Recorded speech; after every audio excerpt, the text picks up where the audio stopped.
गंगा किनारे बसे एक छोटे से गांव में रामू नाम का लड़का रहता था। उसका घर बहुत ही साधारण था।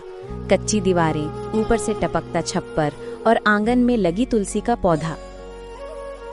पिता का देहांत बहुत पहले हो गया था, जब रामू सिर्फ 10 साल का था। माँ ने दूसरों के घर बर्तन मांजकर और खेतों में मजदूरी करके किसी तरह उसका पेट पाला। रामू बचपन से ही समझदार था। उसने 5वीं तक पढ़ाई की, लेकिन गरीबी ने उसके सपनों की किताबें बंद कर दी। माँ की आंखें हमेशा कहती, बेटा पढ़ाई नहीं कर पाए तो क्या, मेहनत से ही इंसान अपना मुकाम बनाता है। जैसे जैसे रामू बड़ा हुआ, घर की जिम्मेदारियां भी उसके कंधों पर बढ़ने लगी। माँ का स्वास्थ्य अब ढलने लगा था। कभी घुटनों में दर्द, कभी तेज बुखार। कई बार दवा के पैसे तक जुटाना मुश्किल हो जाता। गांव में लोग अक्सर ताने मारते, रामू कुछ काम धंधा कर ले, यूं घर बैठे कुछ नहीं मिलेगा। ये ताने उसके दिल को चुभते, मगर वो हार मानने वाला लड़का नहीं था।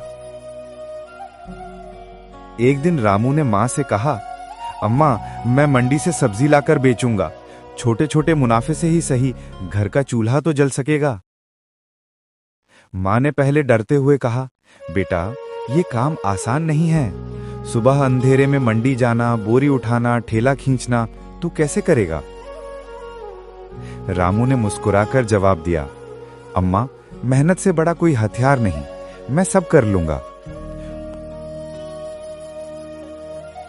उसने पड़ोसी से 2000 रुपए उधार लेकर एक पुराना ठेला खरीदा और अगले दिन सुबह ही मंडी पहुंच गया।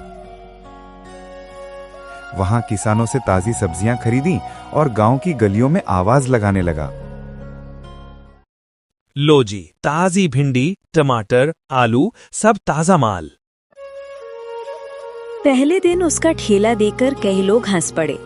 अरे ये रामू भी सब्जी वाला बन गया, पढ़ाई लिखाई का कुछ हुआ नहीं, अब ठेला लगाएगा। रामू ने इन तानों को अनसुना किया। उसने साफ सुथरी सब्जियां अच्छे भाव में बेची। थोड़ी कमाई हुई, मगर उसके चेहरे पर संतोष था। धीरे धीरे लोग समझने लगे कि रामू का माल ताजा है और वो नापतोल में कभी धोखा नहीं करता। अगर किसी को सब्जी में कमी निकलती तो बिना बहस किए बदल देता। यही आदतें उसे और सब्जी वालों से अलग बनाती थीं। एक बार एक बूढ़ी अम्मा ने उससे सब्जी ली और गलती से 5 रुपए ज्यादा दे दिए। रामू ने तुरंत आवाज लगाई, अम्मा ये 5 रुपए आपके हैं, गलती से मेरे पास रह गए। अम्मा की आंखों में आंसू आ गए। बेटा आजकल के जमाने में तेरे जैसे ईमानदार लोग कहाँ मिलते हैं। गांव में रामू की तारीफ होने लगी। बच्चे उसे रामू भैया कहकर पुकारते, बुजुर्ग उसका आशीर्वाद देते। लेकिन हर दिन आसान नहीं था। बरसात में जब नालियों का पानी सड़क पर भर जाता तो उसका ठेला कीचड़ में धंस जाता। कई बार सब्जियां भीगकर खराब हो जाती। घाटा होता, लेकिन वो हार नहीं मानता। माँ कहती, बेटा क्यों इतना परेशान होता है, कहीं और काम कर ले। रामू जवाब देता, अम्मा मेहनत से डरकर भागूंगा तो जिंदगी भर पराधीन रहूंगा। मैं अपने दम पर आगे बढ़ूंगा। एक साल बरसात बहुत लंबी चली।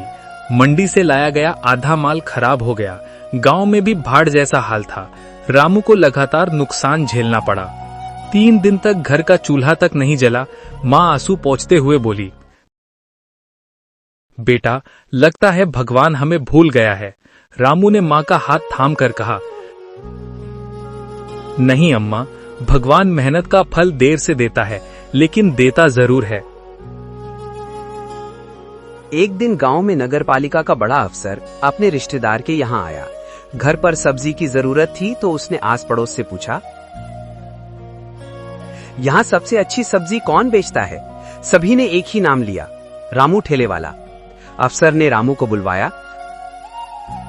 रामू ठेला खींचते हुए पहुंचा, सब्जियां तौल कर दी और बोला, साहब सब्जी में अगर कहीं कमी लगे तो वापस कर देना, मैं बदल दूंगा।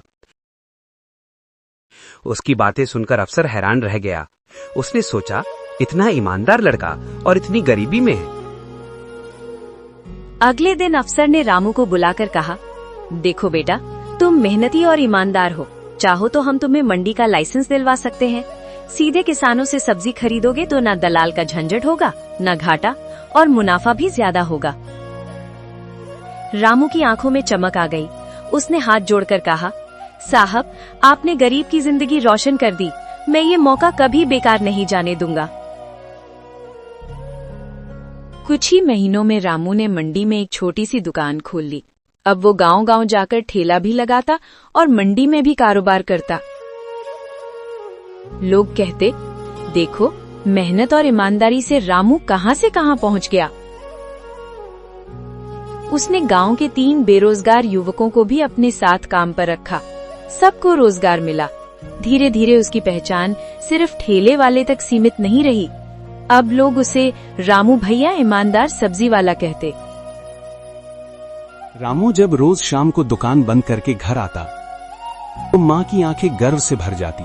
वो कहती, बेटा, तेरे बापू को अगर आज तुझ पर नाज करने का मौका मिलता तो वे आसमान से भी ऊंची मुस्कान देते।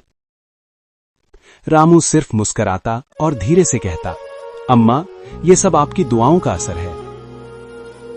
रामू ने अपनी कमाई से गांव में एक छोटा सा गोदाम बनवाया। वहां वो किसानों से सीधे सब्जियां खरीद कर रखता और गांव वालों को सस्ते दाम में बेचता। अब किसी को मंडी के भाव की चिंता नहीं रहती। गांव में लोग कहते, रामू ने न केवल अपनी किस्मत बदली बल्कि गांव के गरीबों की थाली भी भर दी। दोस्तों, आपको कहानी कैसी लगी? कमेंट में अपनी राय जरूर दें। ऐसी ही वीडियो रोज देखने के लिए चैनल को सब्सक्राइब करें और शेयर करें। दोस्तों, कहानी अच्छी लगी हो तो लाइक करना ना भूलें।